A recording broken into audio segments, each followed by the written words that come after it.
this is the Wikipedia article on thermal spraying, and you can see that there are a lot of techniques.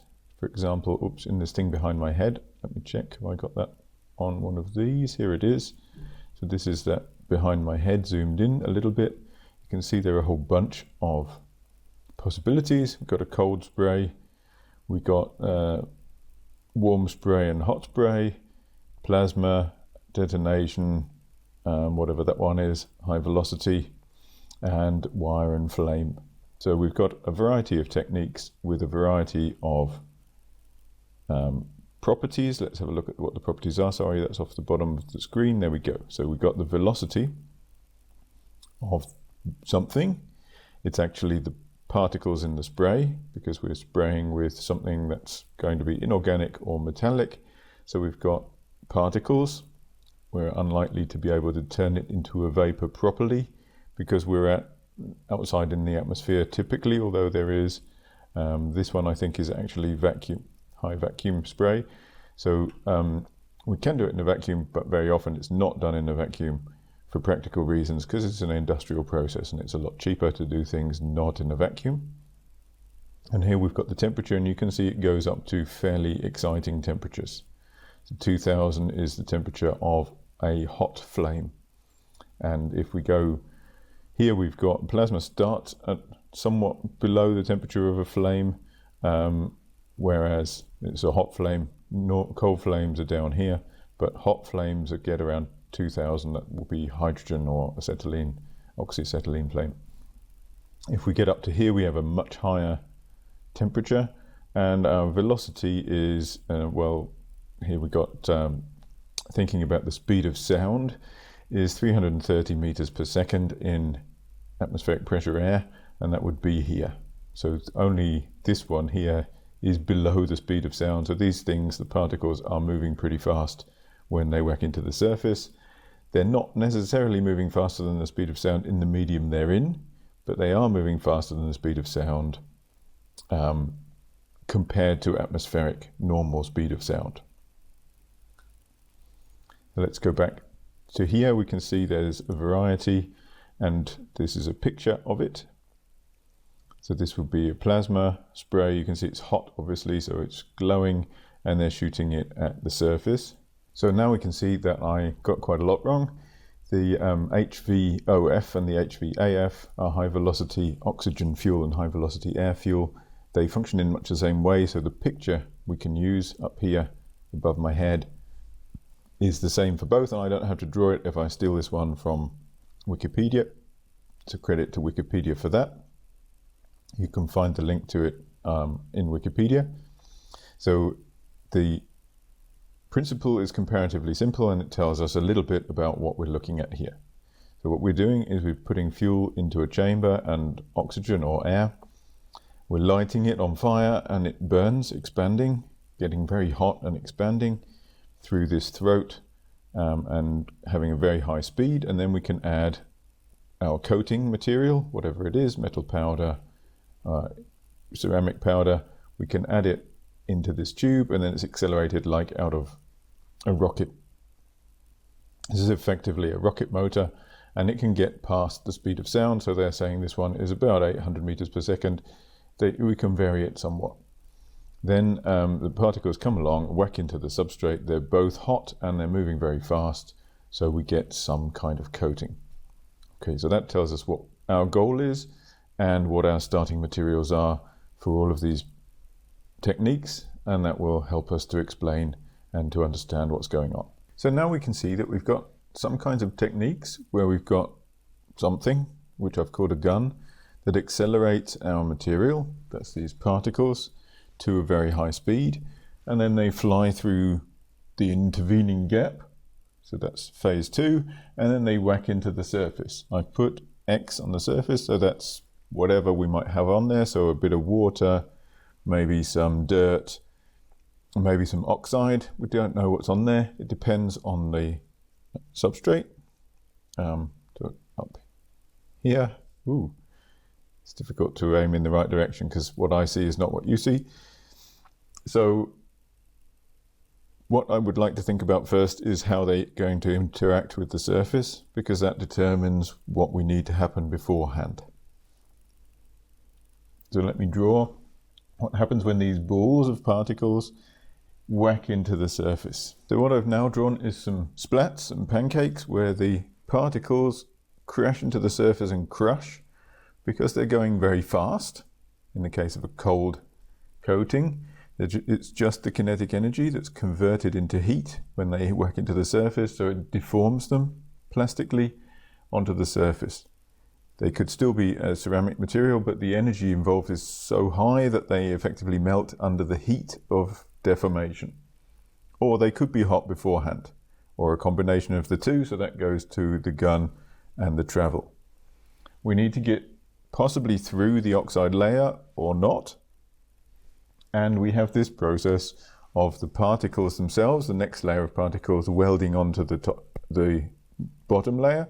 So if we want to coat with a hard metallic layer, we might have some cheap steel, some building material, and we want to coat it with some stainless steel.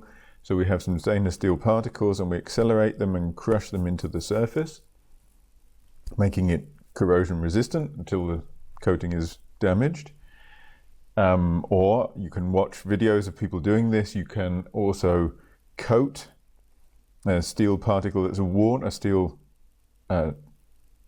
item, a piece of machinery that's become worn. Am I recording? Yep. So you can coat a piece of steel that's been worn with more steel to build it back up again so that you can repair an item. So those are the simple applications of a metallic coating. There we would like it to be dense, so we would like enough energy to be in these in the form of kinetic or thermal energy, or the combination of the two, that they compress and densify so that these little holes aren't very big. At the other extreme, we would have a coating on a turbine blade that's typically titanium dioxide, and we would like that to have lots of pores in here so that the thermal conductivity is low.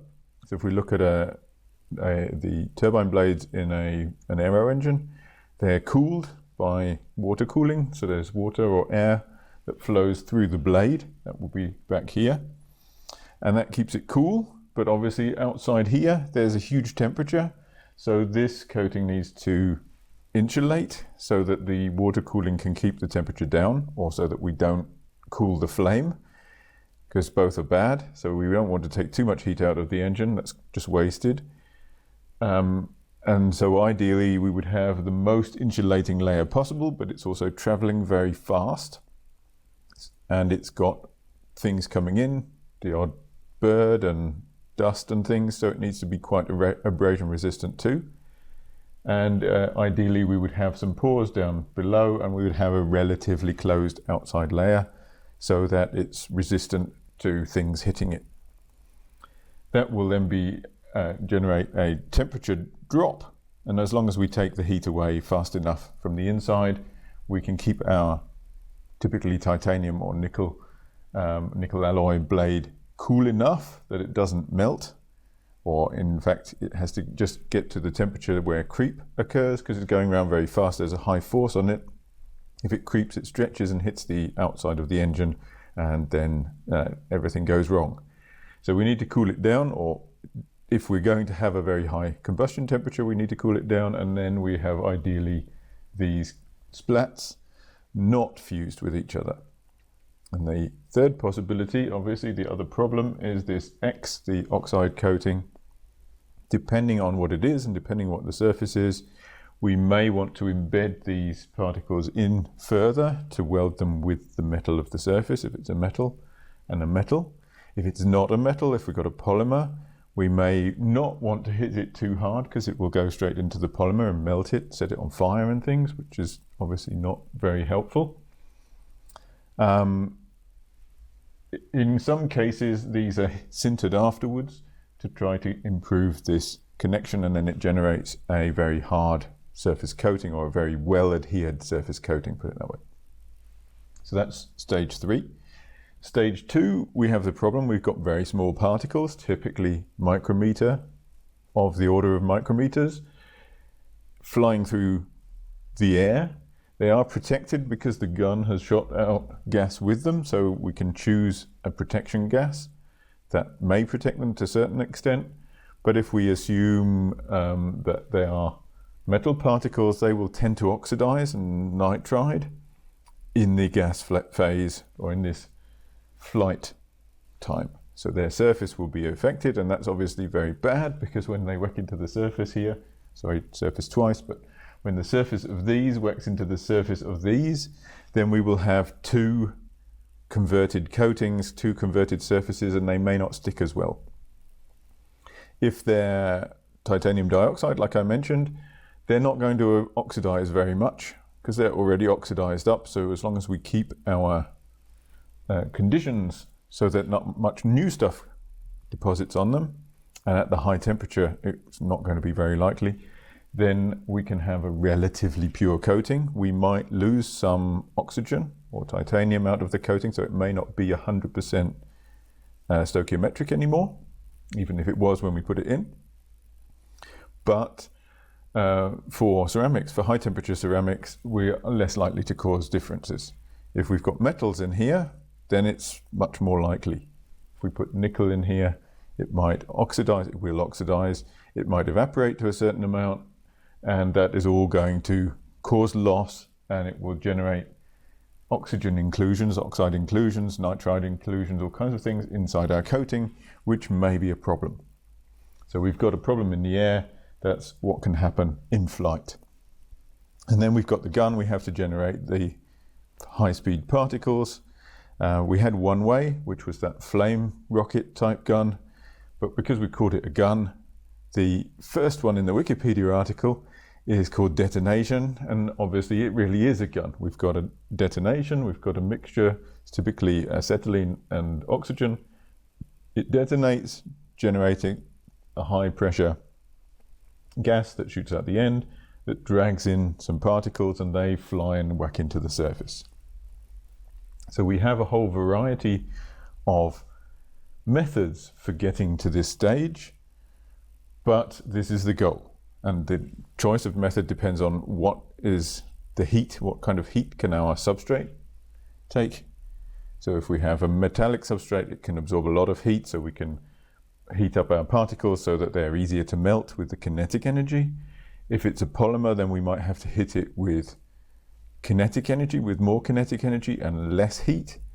And then we have the problem, we might punch our particles into the surface, so we have to use small particles. If they were big, they would just go straight through.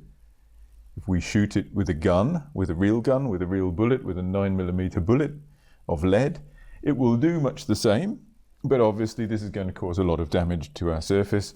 If we make them smaller and smaller, we will be able to make a coating more effectively.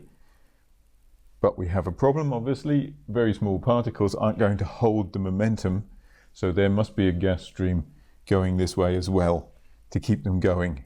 Doing chemically the most similar process to our silane sol-gel chemistry, we could take my uglily drawn silane, so tetramethoxysilane in this case, we could take that as the fuel. We'd have to mix in some more fuel because it will be a bit cold if we just burn that. So let's put plus propane. We could burn it with some oxygen. I've just drawn I tried to draw a concentric burner. So we've got the fuel coming in this center tube, oxygen going around the outside. That forms a flame in here. The flame expands because it gets very hot, generates also more molecules than it used up. It expands through this throat, making the particles of glass that form from the silicon, because it gets burnt up to glass, makes the particles of glass that are very small fly out of the end very fast, and they're very hot, and they work into our surface and generate a glassy coating. This is has been proposed at least as a coating for metals to prevent rusting, to at least reduce rusting. So it's a pre-coat between the metal and paint maybe. It's a good coating, and it's possibly the simplest way we could do this because we don't have to worry about feeding particles in. This is now a diagram, whoops, Let me just check.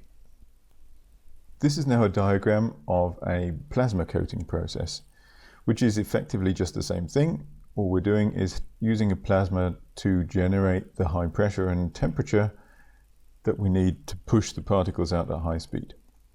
So we've got some kind of gas, which I've written gas, that goes in here in the back.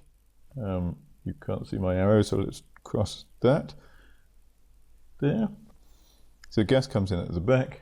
We only need one inlet for gas now because we're not actually burning anything. And now we have two electrodes over which we apply power. We could use the central core, we could use the body of the gun and the inside part of where the gas is flowing through to be our electrodes. We'd need a coaxial insulator in that case. It does make a difference. It's better to have it that way around, but I've drawn it like this to make it appear more simple. Then we've got some kind of power, AC or DC, and we generate a plasma in here. So effectively we're heating and ripping the atoms apart.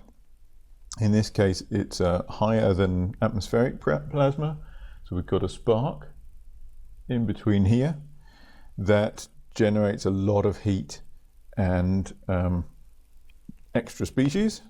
If we don't choose a noble gas, we will break our gas apart and make more, which is good because then we have higher pressure.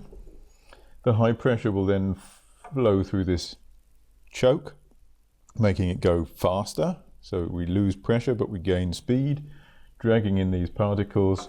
We may have to blow the particles in. We won't worry about that bit just now.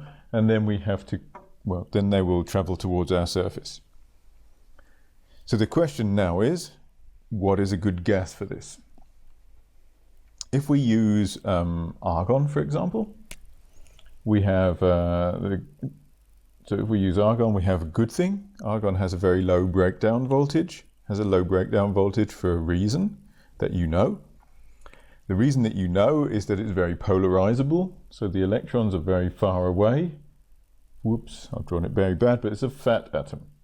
So the electrons are very far away from the nucleus. The nucleus is just tiny in the middle, and that means we can rip these electrons away relatively easily. That's why argon still forms a liquid, even though it's a noble gas and it doesn't have any polarity, but it's very polarizable. So we can pull these electrons off. It means it's relatively easy to start our plasma. But it has a disadvantage, because let's look at what we might want to compete with. Let's look at nitrogen. With nitrogen we have 3 advantages. So if I think it's 3. We'll see whether it's 3. I'll probably have to revise that number. If we have our argon, it's doing something simple. It's reasonably non-reactive, so that's good. So it's going to get hot, expand, push through here, and interact with our particles. Remember that the speed is immense here. We've got like 1,000 meters per second. So this travel time is not going to be super high. If we want our particles to still be in a reasonable amount of argon, by the time they get to the surface, this distance can't be very far. It's not like you're pointing it at it and it's across the room. This is relatively close. It's not right up against it, but it's relatively close. The gas has got to get away somehow. Otherwise we would blow our sample away. But we don't have huge distances here. And at 1,000 meters per second, obviously the time that we have between the particles being injected and then whacking into the surface of the substrate is not very high. So we have supersonic particles. We don't have a lot of time. We need to get heat into there. If we heat up our argon more, the problem then is it expands more, so it's going to go faster. If we put less argon in, so it doesn't expand as much, we might have new problems. And we will have to, we'll be exciting our argon, and we can only get it to a certain temperature inside our spark. then it's broken down, then we've got full conduction, then we can't really get very much power in, so we're stuck. We're limited by the geometry to how much power we can get in at a given pressure. If we take nitrogen as a different example, we can excite it and break it into nitrogen atoms if we really hit it hard. So we take our nitrogen and break it into nitrogen atoms, we get some advantages. The first advantage is we've got twice as much gas going through this throat, so we get a bigger pressure difference. It's not twice as much because we can't fully ionize all of the nitrogen, that would be ridiculous, but we have a much higher number of molecules compared to the ones we put in, or number of particles better, and so we have a higher pressure, so we get more. But more importantly, much more importantly, is the heating of our particle. So we've got our particle, let's draw it as a big particle. We've got our particle and it's got to be heated in some way. It's going into a gas, but the gas is flowing really fast, which is now a problem because we've got gas molecules and they're flowing with our particles. And obviously somewhat more will be hitting the back than hit the front because they're mostly moving in the same direction. But you can see if they're mostly moving in the same direction, the number of collisions is not going to be super high. If we have a gas molecule atom or molecule that's traveling away from our particle, it's not likely to hit something and then come back down again in the time it takes for it to hit the surface. Because remember, this is a supersonic jet. Outside is air or vacuum. If it's vacuum, then it's gone. Once it's outside the beam, effectively, once it's outside the beam, there's the line of sight between our gun and the surface, then it's gone, it's not coming back. If we have atmosphere outside, then it could bounce off a molecule and come back, but a lot of them aren't going to do that. A lot of them are going to get further away, and then other molecules will come in instead, and they're not so hot. So if most of the particles, let's call them particles, most of the molecules and atoms that leave our beam are not coming back, so they are limited. They can't get their heat is lost, put it that way. So how can we dump a lot of heat on it? If we've got our argon, we can make it faster. So this is if we've got an argon ion, argon plus ion, it whacks into the surface of our zirconium dioxide particle, whatever it is that we need to make very hot. Then it will make it hot because it's going to whack into it, but it's going to also sputter it because we had that already. Sputtering is bad. Obviously the argon being heavy is good because it will carry the particles better, but if it sputters, so it knocks out a cluster of atoms out of it, that's not actually helping our process at all. What we want is this to get hot, and if we knock particles out of it, it's not actually getting very hot. Some of the energy is converted to heat, but most of it is kinetic energy in this bit that's coming out, not in the direction that we want it to go. So that's not super useful. If we have nitrogen, however, and we have a nitrogen atom, and it comes along, it has a different type of interaction. So our argon has a ballistic, simple physics, elastic, semi-elastic collision. So it's either elastic, it bounces straight off, that will be ideal, or it's inelastic in that some of it knocks a piece out. The nitrogen is inelastic for a different reason. It sticks to the surface and moves with it.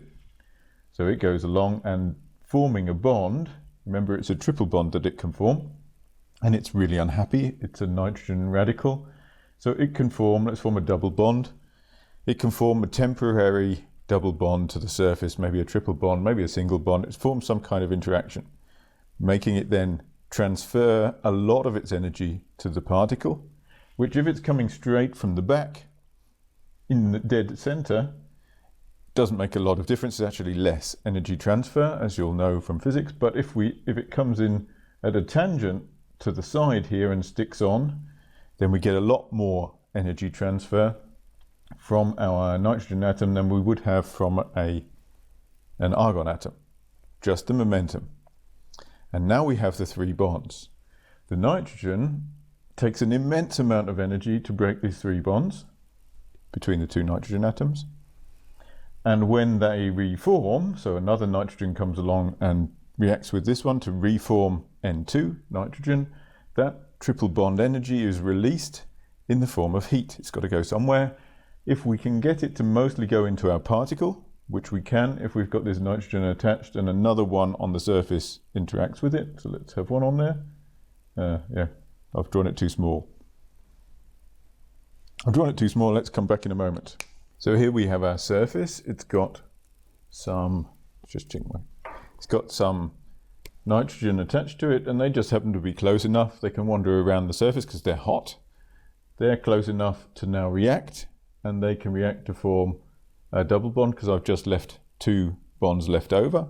Depends on the nature of the surface and the nature of the nitrogen, but in this case we can form a double bond, and now all we need to do is a cyclic reaction. So we can go into here and into here, making the nitrogen fall off.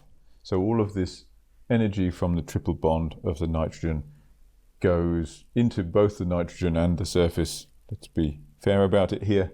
Some of it's going to go into this nitrogen and make it disappear very quickly, but some of it will go into the surface, and it is a much more efficient way of heating our particle than using argon. So we can get a lot higher temperature of the particles if we use nitrogen than if we use argon. The third advantage of nitrogen, which I promised, there is actually a third one, is that it's cheap. Nitrogen is way cheaper than argon, so not only is it better, it's also massively cheaper. Then we can use nitrogen for it, and it's better for everybody. It's a lot cheaper, it doesn't damage the environment so much, it doesn't use up limited resources. Argon is a limited resource. Nitrogen is extracted from the air. So as long as we have energy, we can make nitrogen. So nitrogen is a good resource for this. So what possibilities do we have? Well, we can vary the temperature of our particles that are reaching their surface by varying the distance and the heat of the heating system. If we use a plasma, we can get it to any temperature up to 10 to 15,000 degrees, which means we can melt pretty much anything. But it does mean that any organic materials will be completely destroyed. We could go for a low temperature or cold coating, and then we're just hitting them on with the kinetic energy, in which case we can use things that melt at a lower temperature without destroying them completely. And then we have the problem or the question of our surface. So whatever we want to coat has to take what we're doing to it. So it has to take the thermal load. If we're hitting it with hot particles and a hot plasma or on a hot flame, that's going to affect our surface, and we'll either have to cool it or it will get hot. We will also have the problem of, or the issue of thermal changes. So our particles are hitting the surface very hot, and if the surface is a metal, for example, it's very cold, and so they will cool down very quickly, which is what happens with these titania coatings on turbine blades. So they expand because they're molten, they expand into a pancake, but then they freeze effectively. So they solidify very quickly, and then they shrink, and the next one hits it hot, and so we've got a thermal shrinkage issue inside our film, which generates microcracks, which is in that case part of the game, because we want to have pores inside our film. It's not just these, it's also lines around, so star-like lines around each particle, but as long as they don't overlap, then it's reasonably okay. That's for the purpose of that film. If we want to make a dense film, then we need to hit it with a lot higher pressure, and then we will have to use a slightly different launching system. And if we want to coat a soft material, then we will have to deal more with the heat load and with the damage from the kinetic energy as well. So we'll be limited by our substrate, and we'll be limited by what we want to coat with. Nevertheless, it's an excellent system and really useful industrially for a lot of purposes. And the major thing of coatings here is converting something that is not so valuable into a higher value product.